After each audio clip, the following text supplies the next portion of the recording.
Good morning. Welcome to This Week in Health IT, where we discuss the news, information, and emerging thought with leaders from across the healthcare industry. This is episode number 19. It's Friday, May 18th. Today we talk about the present and future of telehealth and the role of the CMIO. This podcast is brought to you by Health Lyrics. Get a plan for agile, efficient, and cost-effective IT from people who have been in your shoes. Get ahead of the wave. Visit healthlyrics.com to schedule your free consult. My name is Bill Russell, recovering healthcare CIO, writer, and consultant with the previously mentioned Health Lyrics. Before I introduce our guest today, I want to share with you an exciting opportunity. We've reached some milestones on the show around listeners, production quality, and just the wonderful guests that we've been able to have on the show. Based on your feedback, we know that the content is relevant, timely, and very useful. Over the next couple of months, we are going to focus on getting this content into the hands of more current and future healthcare leaders. That's why I'm really excited that our sponsor has agreed to give $1,000 for every 100 new YouTube or podcast subscribers over the next 90 days to an organization called Hope Builders.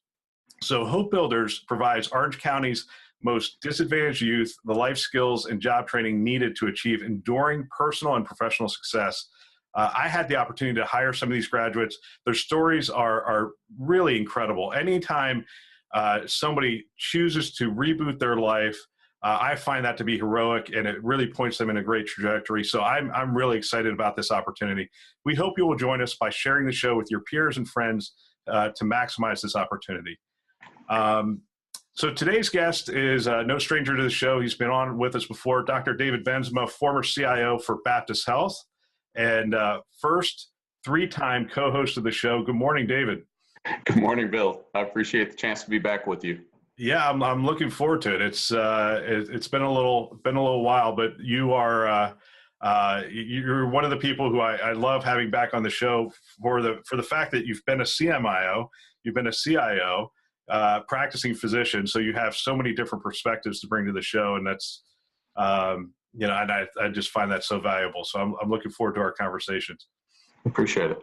So We've modified the show a little bit since the last time you were on, and we still do. We do in the news. We want to make sure that we're hitting the current news that's going on.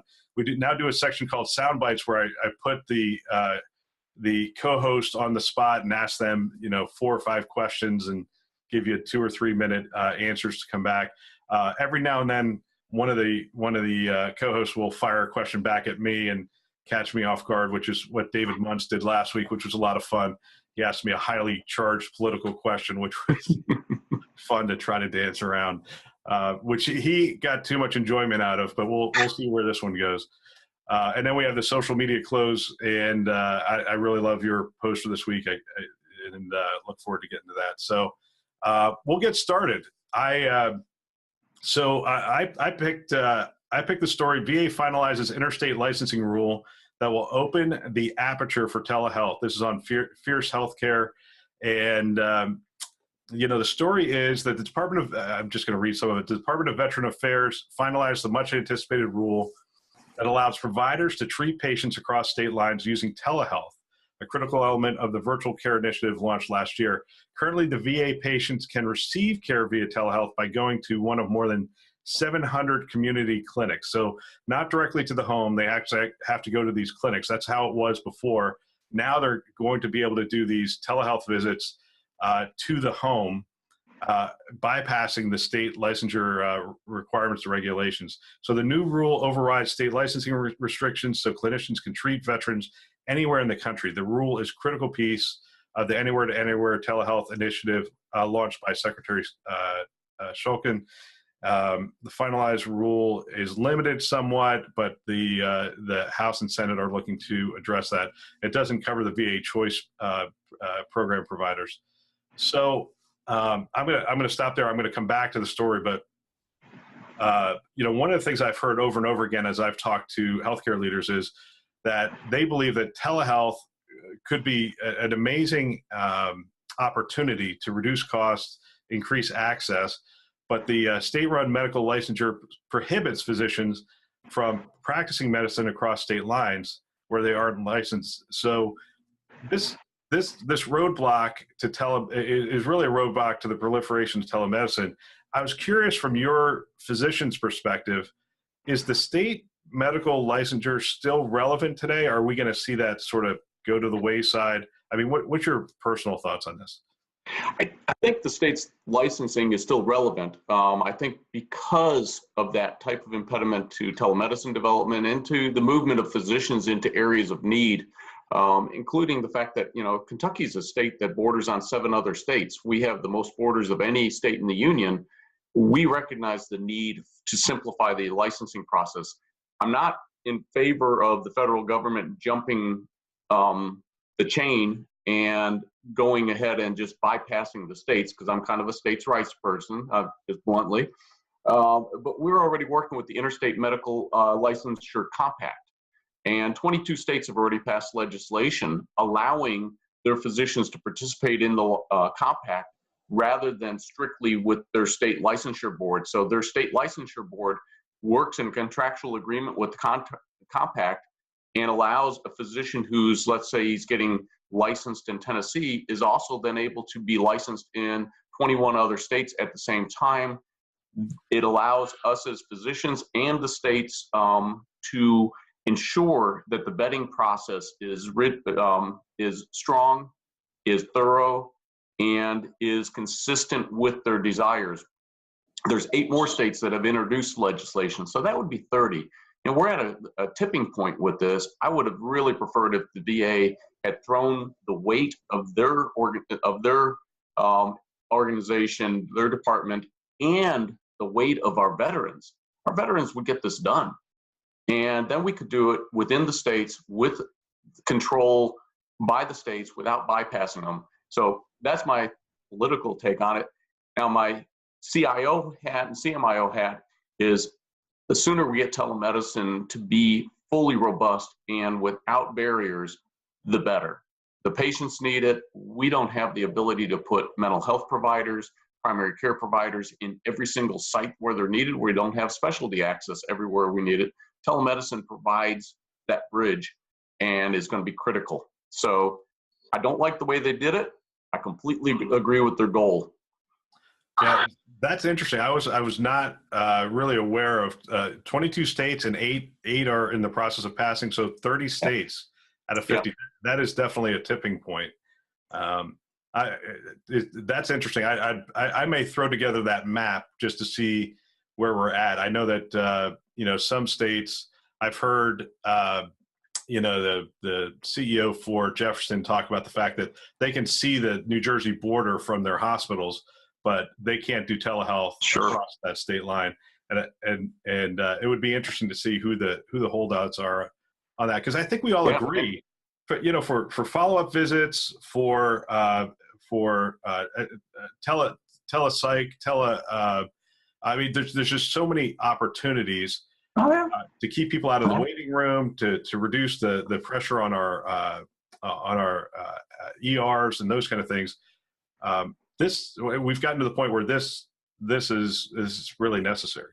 Yeah, I think about my orthopedic colleagues. Post-op orthopedic visits are largely, driven by a goniometer to measure the angle that the patient can achieve and to make sure the wound's okay. You can definitely do that with a telemedicine visit. You can accomplish that and save the patient the trek up. If they've already traveled 3 hours to have their surgery, why should they be coming back 3 hours for a post-op visit? Yeah, and I had a friend of my son's was saying, "Hey, you're in healthcare. Let me tell you my story." And he told me this story of waiting 30 minutes in a waiting room, getting in and waiting another 30 minutes in the exam room, and then he saw the doctor, and the doctor says, "Yeah, I looked at your results. They look fine. Diet and exercise, you should be okay." And he thought, "I just waited an hour. Isn't there a better way to do this?" And telehealth would be a good way of him to just, to just have that consult, and away they go. And in line with your barriers, one of the barriers has always been reimbursement.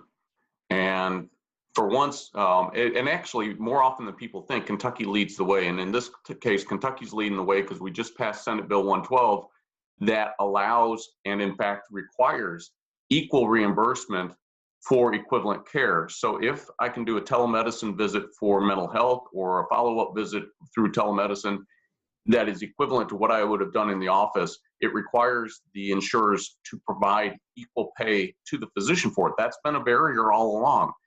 If I'm not seeing a decrement in my revenue stream, then I'm going to participate more. And once we get the patients demanding it and the physicians not resisting it, it's going to take off like a jet.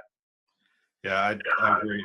So that gets to the next part of the story where they talk about some of the percentages. So during 2017, 12% of the VA patients recorded at least one encounter with the system, received a portion of their care via telehealth. And that translated into more than 727,000 veterans engaged in some form of telehealth. Now, remember, they had to actually physically go to a location in order to get this telehealth visit, but it's still equated to about 2.2 million visits. And so now we're going to have the ability to go directly into their home. I think we're going to see significant uptake and success in this program. Now, as you noted, one of the benefits of the VA is that there really isn't money changing hands. So we don't have this reimbursement challenge. But you're starting to see movement. I mean, you're starting to see movement in CMS. You're starting to see states, insurance carriers. You're starting to see movement in this reimbursement model. And again, I've talked to some leaders that are saying, you know what, even without the reimbursement, we see this as a strategic opportunity to provide a better experience, better care for our communities. Plus, they want to establish the capabilities operationally and technically, because they see it as an opportunity that once those barriers come down across the states, that they're going to be able to expand their markets and expand their presence without really expanding their overall cost structure, Right. and be able to service a lot more of their a lot of other and new communities. I mean, do you see that as, I mean, what are the implications to healthcare long term? Let's fast forward 3 years. Let's assume that the barriers come down, reimbursements there, and you can practice. All the states sign an agreement. So all 50 states, you can see somebody via telehealth. What do you think the implications are for healthcare and healthcare IT in that scenario?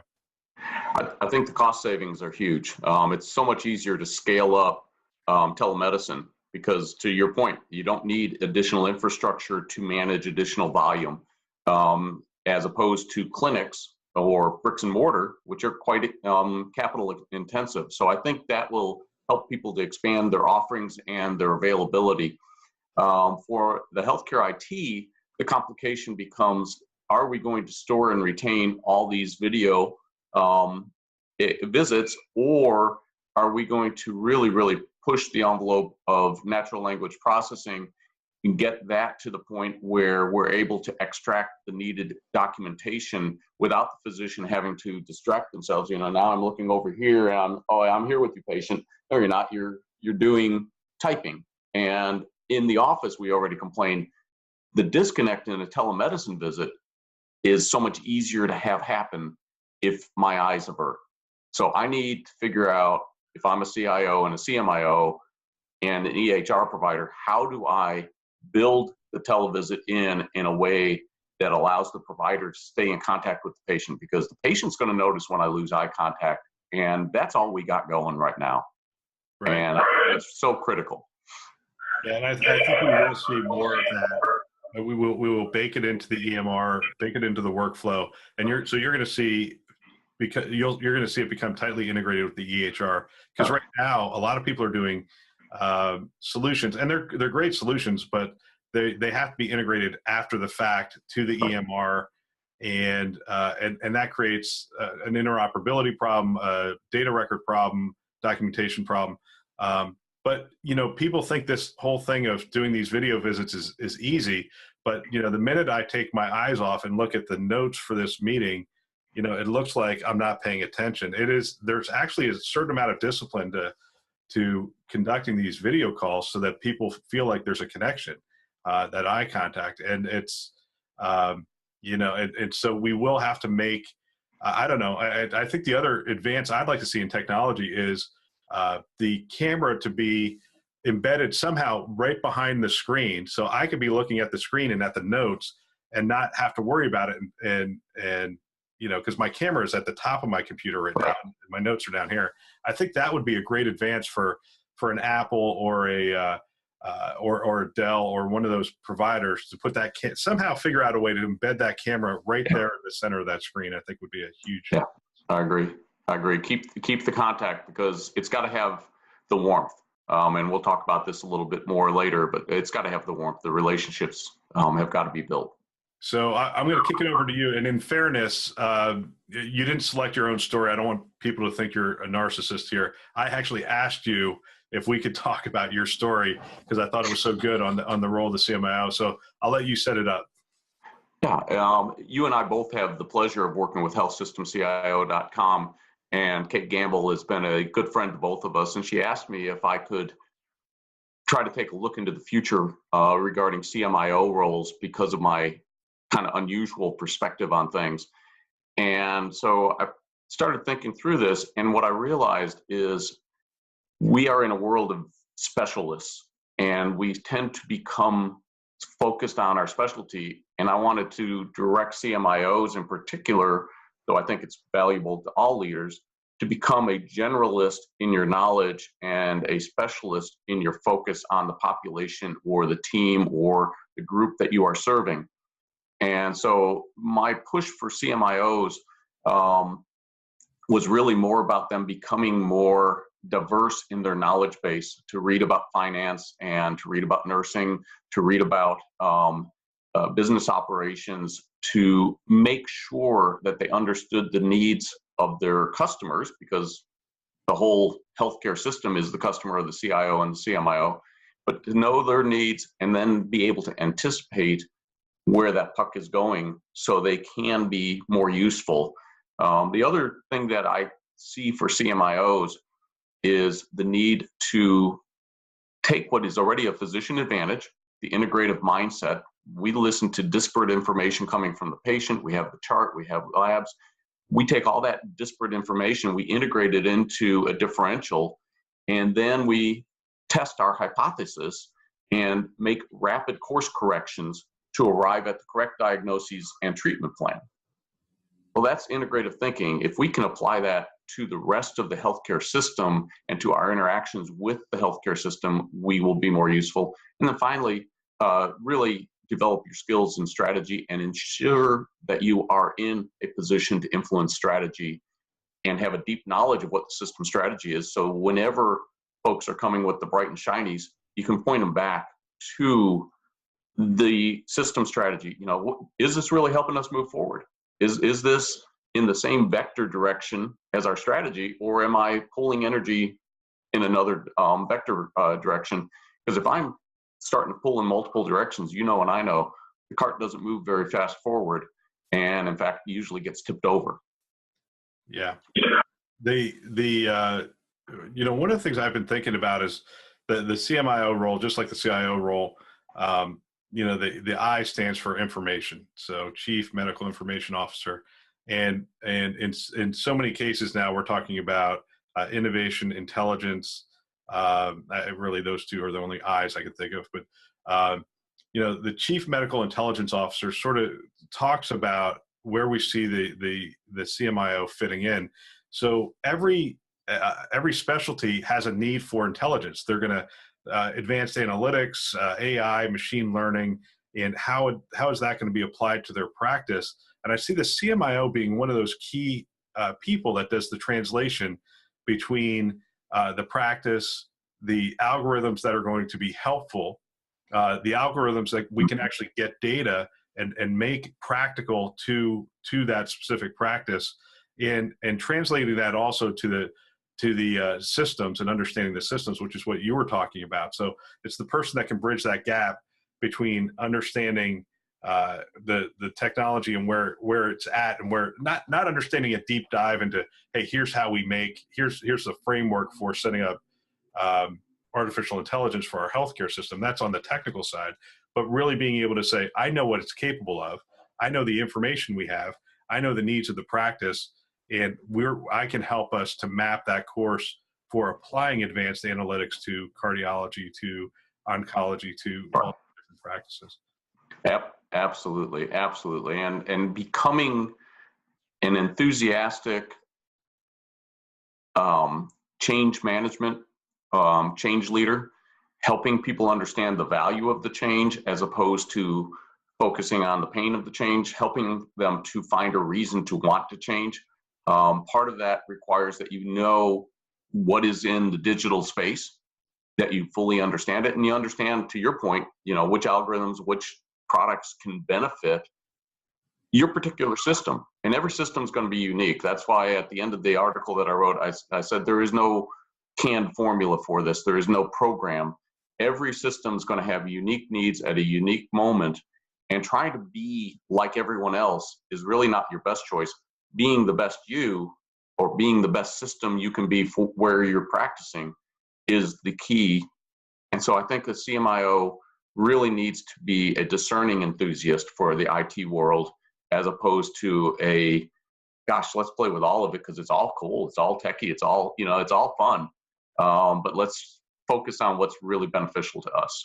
So strategy, technology, and practice, they're the person who sits in between those three and really makes it work.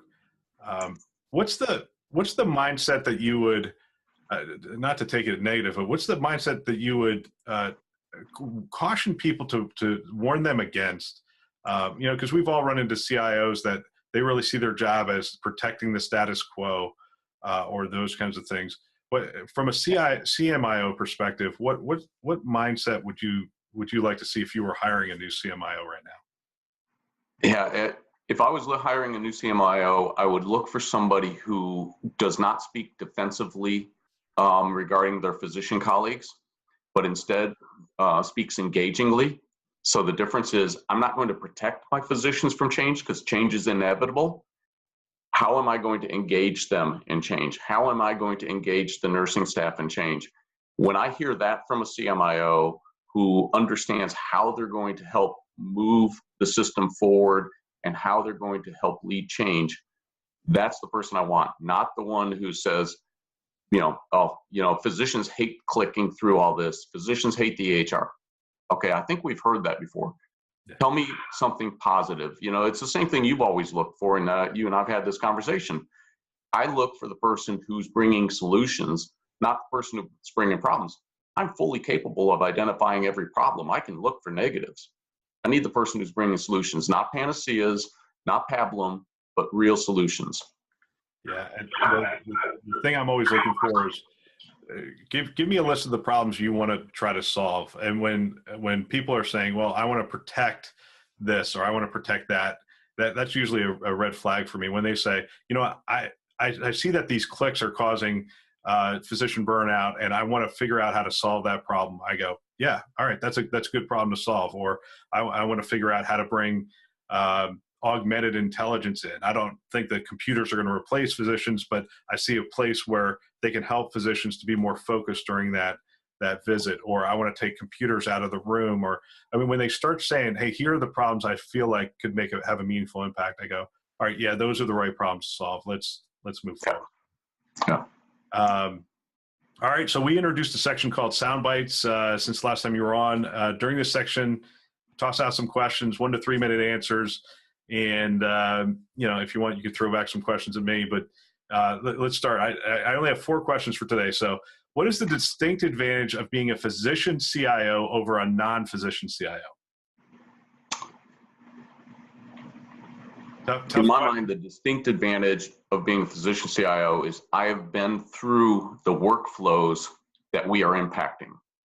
And particularly being a primary care physician who also is old enough to have practiced in the hospital and then led a hospitalist program, I know the workflows that we're impacting, and I can identify more readily and empathize more readily with the pain points that we inadvertently sometimes create, but I can help us to avoid some of that. So I think that's one of the big advantages. Experience and empathy. Yeah, and typically when I hear systems going, hey, we're going to hire we're looking to hire a physician CIO, it's because the previous CIO did not show empathy or take the time to really spend understanding the clinical workflow and the challenges that we're facing. So I love that answer. If you had the power, what changes would you make to the EHR to make life easier for physicians? No, this is one of my favorite subjects. And in fact, I was talking with Dr. Brett Oliver, who replaced me as CMIO. I had the dual role, and Brett became the CMIO as I left, while Tricia Julian became the CIO. Brett's a voice you ought to hear. Brett is a phenomenal voice, but first and foremost, the things that are immediately achievable is voice recognition for order entry and notes, so that we can get so many of our colleagues who struggle with the keyboard off of it and speed the order process. Another area would be to enable, how do I say this? Better exchange, which actually requires that we tell the EHR providers that you have to have the standard format and the process. Interoperability is only going to happen with a deadline and with some mandates. The EHR manufacturers and systems that like to protect their data are not going to come to the table until there's those two pressures, time pressure and mandated structure. That's critical for exchanging patient data, so in a meaningful way, so that the physicians can use it within their workflow, as opposed to looking at horrible line after line after line of some of the formats that we've seen.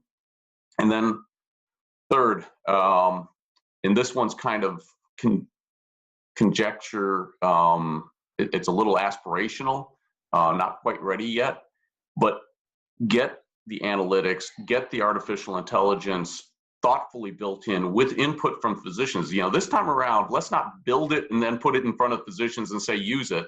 Let's get the physicians to help us build it, get that artificial intelligence in place, and create the ability to say, you cannot be as good a physician as you want to be without your EHR.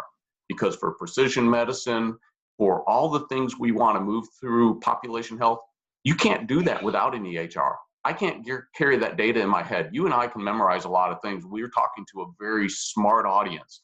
They can memorize a lot of things. They can carry a lot of information. Can't carry all of it.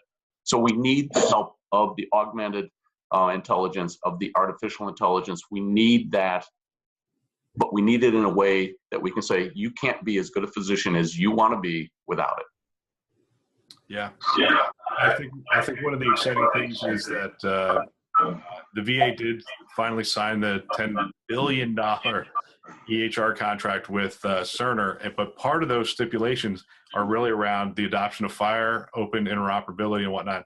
And I think, when you get a $10 billion enabling contract and you have those kinds of stringent requirements tied to it, that I think you're going to see Cerner's product get a lot better over the next couple of years with regards to interoperability, just based on that contract. Plus, I think the FHIR movement has really left the barn, and I think I'm hoping that the people in Madison and Kansas City do move this thing forward. Yeah. We can't do it without them. Yeah. Well, I look at what's come on to App Orchard in the last year, and the number of APIs and the facility of working with those is so much better than it was even 12 months ago. So I think you're right. I think it is moving. I think you're correct that Cerner's going to move forward more quickly because of the VA contract, and that's going to catch everyone else in the draft. And they're going to have to do that to keep up and remain competitive. But we still, I think ultimately we still need to put some timelines on them because, we don't prioritize until we have our reasons for prioritization, and deadlines are terrific prioritization tools. So you've had a lot of successful IT projects, and I asked a similar question last week for David Muntz. He said, we led 120 projects a year. You don't typically get to call your shots, call your timeline as a CIO unless you're doing successful projects. What's the one thing you would share that has led your teams to delivering successful IT projects? I think we ultimately put it into 3 words, and it became the motto of our culture, which was one with intent. And it meant that our IT team, even though we're divided across 8 hospitals now across an entire state and 240 ambulatory sites of care, we're one. And so we communicate aggressively with each other, meaning I am transparent with the senior team. Now Trisha's transparent with the senior team. You make sure everyone stays in the loop and it gets passed on so that everyone's on the same page. So when they get asked a question in the markets, they're given the same answers. What are the prioritized projects? What is your list of projects? Everyone's up to date, and we keep up to date. The with intent means that we do some of what I talked about with CMIOs. We study our customers. We study their workflows. We study what they need so that we can be intentional in how we prioritize projects. We understand how they interact with one another. We understand where the benefit is in sequencing so that we don't get a project that's really waiting for 2 other projects to be fully utilized. We get them in the right order, and we're able to explain that to the C-suite and to the presidents out in the markets. So intentionality is, I think, the number one thing that we brought, that we were able to change during my tenure from the previous reactive, here comes another one over the wall type, typical IT shop response, to, hey, if you really want to move, here's how you can sequence these, and here's how long it's going to take. You give some realistic numbers to things, and then, as always, you don't budge in terms of, holding back and creating false numbers, but you still strive to outperform your promises. And if you do that with intentionality and then outperform your promises, they allow you so much more leeway and allow us to help drive the tactics, if not the full strategy. Yeah. And I was talking to a client this week, and we talked about why, what, and how. And why is the vision, what is the strategy, and how is the tactics. And one of the things that gets IT backwards is they start with tactics. They say, oh, this new thing just came out, and it's really cool, it's really awesome, and we should implement it. And even if it's part of the EMR suite and those kind of things, they just unilaterally make a decision that, well, this came out, we're going to implement it. And I was talking to the CEO, and I said, you just got to flip that on its head. I mean, why are you doing it? What's your vision for the organization? And then, what are you trying to do strategically this year? If you're strategically going after expanding telehealth or expanding your clinically integrated network, then your project, your how should be aligned with those things, not the other way. Tactics shouldn't wag the dog in terms of that. All right, so last question here. Let's assume right now you're able to, on this podcast, every IT person in the country is going to be tuning in. What's the one thing you would tell all these IT people that they need to hear from a practicing physician that they may or may not really appreciate or understand? When I ask for customization or personalization, please understand that it's driven by my customized, unique patients. Every patient is special. Every patient comes a little bit different. I don't get the opportunity to have a standard patient interaction. Every patient comes with their own needs and expectations. I'm trying as a clinician to adapt to that and to provide the most personalized care that I can, the most focused care that I can to that patient. That sometimes causes me ask IT to do things that IT really can't. So hear me with empathy and explain to me in a way that I can understand how you can get close through personalization, how I can learn other workflows in the EHR, but don't tell me no. No's the wrong answer. It's, have you thought about this? Have you done this? Because I need to, as a physician, to tell you every one of the patients I deal with is special. Right. Each practice is different. All right. Well, we're getting close to the end of our time, so we'll do the social media close. I'll let you you kick it off with your post. Yeah. So I was looking on Kevin MD, and by the way, if you're a CMIO, CIO, or C-suite occupant, you ought to pick up on Kevin MD. It is your best access to just keeping a finger on the pulse of physicians throughout the country. What are physicians thinking? Because as a blog aggregator, Kevin Foe has done a wonderful job of bringing information together. The one this week was Physicians, Let Us Rise, Let Us Lead.